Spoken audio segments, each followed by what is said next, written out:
Hai, Assalamualaikum. Selamat pagi anak-anak. Semoga kita sehat selalu dan tetap semangat. Baik ya anak-anak, sebelum kita mulai pembelajaran, kita berdoa dulu menurut agama dan kepercayaan masing-masing. Berdoa, mulai. Selesai. Anak-anak, pembelajaran tematik tema 3, subtema 2, pembelajaran 1 yaitu tentang wujud benda. Perhatikan gambar. Manusia tidak dapat lepas dari benda di sekitarnya. Keberadaan benda mempermudah manusia melaksanakan aktivitasnya. Ada benda yang terbentuk di alam dan ada benda yang dibuat oleh manusia. Batu, air, dan pasir merupakan benda yang terbentuk di alam. Mobil, gunting, dan kertas merupakan benda yang dibuat oleh manusia. Apakah kamu memperhatikan perbedaan dari benda-benda tersebut? Benda dapat dikelompokkan dalam 3 wujud. Wujud apa sajakah itu? Yuk kita pelajari bersama. Wujud benda. Setiap benda pasti memiliki wujud. Wujud benda ada 3, yaitu benda padat, cair, gas. Tas, buku, dan pensil berwujud padat. Minyak dan air berwujud cair. Gas hidrogen dalam balon berwujud gas. Dapatkah kamu menyebutkan contoh lainnya? Nah, lihat wujud benda terbagi 3. Padat contohnya yaitu batu. Benda cair contohnya sirup. Benda gas contohnya bisa uap air atau gas yang ada dalam balon. Sekarang di dapur, Dayu melihat benda-benda yang digunakan untuk memasak. Banyak pula bahan-bahan untuk dimasak seperti bawang, cabai, minyak goreng, dan kecap. Perhatikan gambar dapur rumah Dayu berikut ini. Nah, perhatikan ya anak-anak. Ada ibu dan Dayu sedang di dapur. Pengamatan benda. Kamu telah mengamati gambar di atas. Kelompokkan benda-benda yang ada dalam gambar sesuai wujudnya. Tuliskan hasil pengamatan dalam tabel berikut. Benda padat yang ada tadi di dapur, yaitu contohnya ada penggorengan, ada piring, ada gelas. Lalu benda cair, ada sirup, ada minyak, dan ada air. Benda gas yaitu terdapat pada kompor, yaitu bila kompor dinyalakan, dia menggunakan gas. Baiklah anak-anak, kita lanjut. Kamu telah mengamati benda-benda di sekitarmu. Jawablah pertanyaan berikut ini. 1. Benda dikelompokkan ke dalam 3 wujud. Tuliskan ketiga wujud benda tersebut. Mudah ya anak-anak? Yaitu 1. Benda padat, benda cair, benda gas. Yang kedua, tuliskan 2 contoh benda padat di sekitarmu.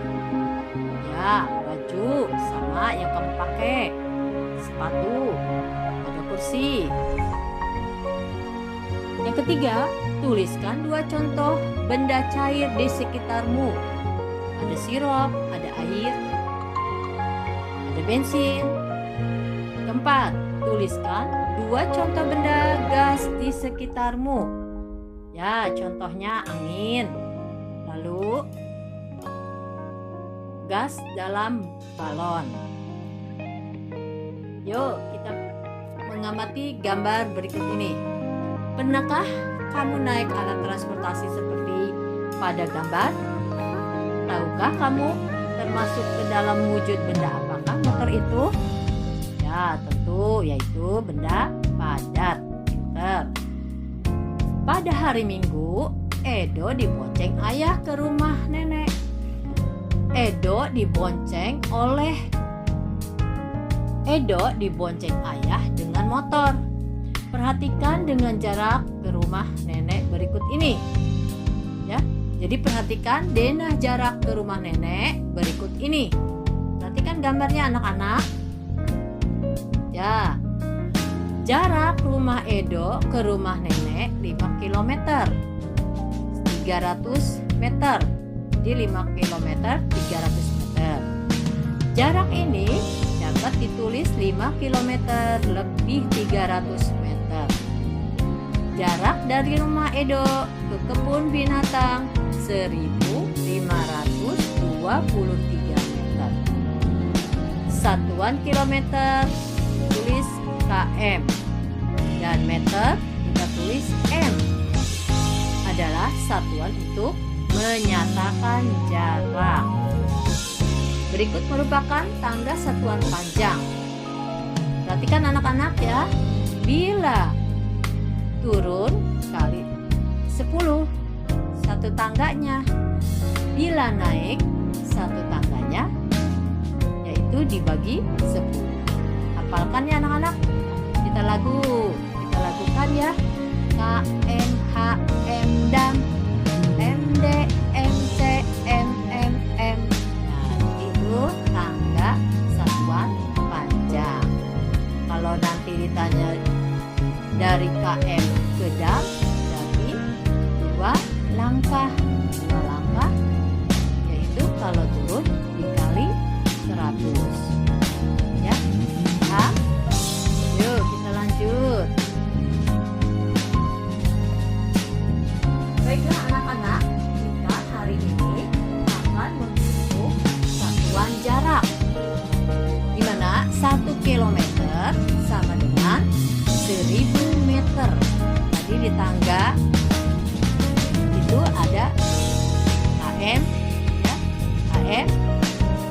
Terus sampai ke m itu berapa langkah? Itu ada 3 langkah. Kalau 3 langkah berarti kali 1000. Jadi 1 km sama dengan 1000 meter. Ya lanjut. Jarak rumah Edo ke rumah nenek 5 km 300 meter. Berapa jarak rumah Edo ke rumah nenek dalam satuan meter? Contoh 5 km. Ya, kita tulis 5 km ditambah 300 meter. Nah, kita ketahui dulu berapa dari kilometer ke meter. Jadi kita tulis 5 km sama dengan 5000 meter. 300 meter tetap itu 300 meter. 5 km ditambah 300 meter sama dengan 5000 meter ditambah 300 meter sama dengan 5300 meter. Jadi jarak rumah Edo ke rumah nenek adalah 5300 meter. Lanjut. Jarak yang harus ditempuh Edo dari rumah ke kebun binatang 1523 meter. Berapa jarak rumah Edo ke kebun binatang dalam satuan kilometer dan meter? Mari kita tulis 1523 meter sama dengan yang angka satuannya jadi 1000 meter ditambah 523 meter sama dengan 1 kilometer ditambah 523 meter. Paham anak-anak? Yuk kita perhatikan lagi denah kedua. Jarak nomor 1, jarak rumah Siti ke sekolah yaitu 5100 ya, yaitu 5 km dan 100 meter. Jadi kita tulis rumah Siti ke sekolah 5 km dan 100 M sama dengan 5.100. Paham anak-anak? Lanjut, coba nomor 2. Jarak rumah Udin ke kantor pos. Sekarang lihat ya, jarak dari rumah Udin ke kantor pos, yaitu ibu tulis 2 km dan 850 M. Jadi jarak rumah Udin ke kantor pos 2.800 M. Ya, paham anak-anak? Oke, sekarang kita lanjut. Dan nomor 3 sampai nomor 5 boleh diisi di rumah anak-anak ya, sambil perhatikan tabelnya. Sekarang kita akan mengukur ketinggian pesawat terbang. Alat ukur ada bermacam-macam, baik jenis maupun kegunaannya.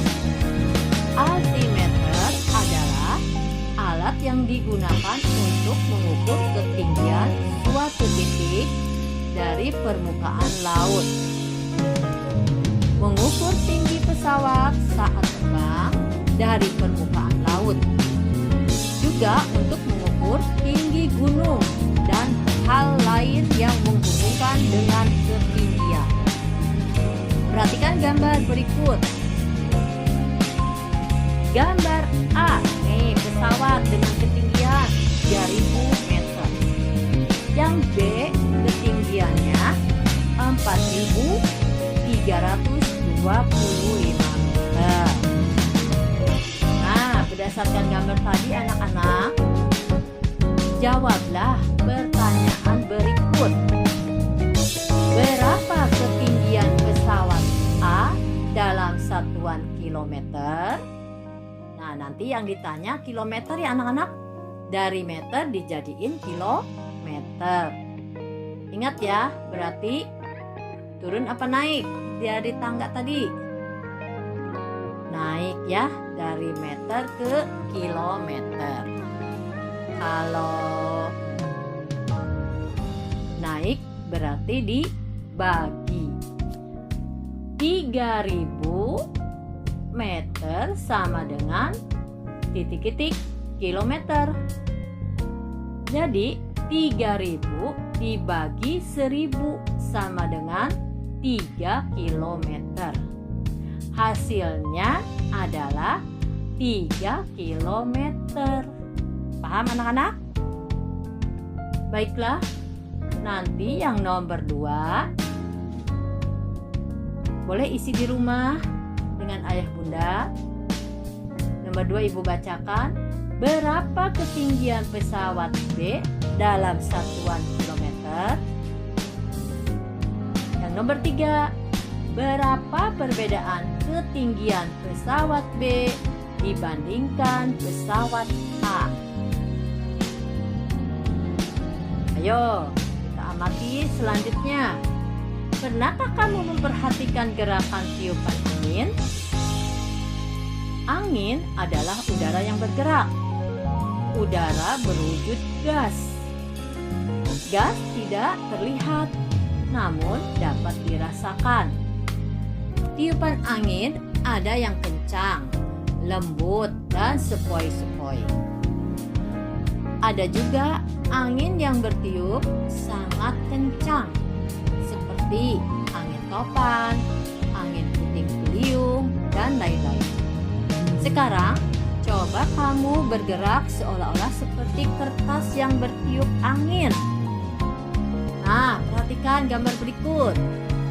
Gerakan angin sepoi-sepoi, bergeraklah lemah ke kiri dan ke kanan. Nah, itu kita bisa lihat pada gambar A, ya anak-anak. Sekarang, jika angin kencang, bergeraklah dengan hentakan yang kuat ke kiri dan ke kanan. itu ada pada gambar B, anak bergerak cepat. Sekarang, jika angin puting beliung, bergeraklah berputar. Nah, kalau angin puting beliung itu putar ya. Jadi anak-anak bergeraknya berputar. Itu ada di gambar C. Nah, dengan mengikuti gerakan di atas, kamu dapat membedakan gerakan kuat dan lemah. Dalam tarian, selain gerak tangan, ada juga gerakan langkah kaki. Gerakan tangan dan kaki harus selaras dengan irama yang mengiringi. Sekarang, cobalah kamu berlatih gerakan kaki terlebih dahulu. Iringilah dengan lagu yang kalian suka.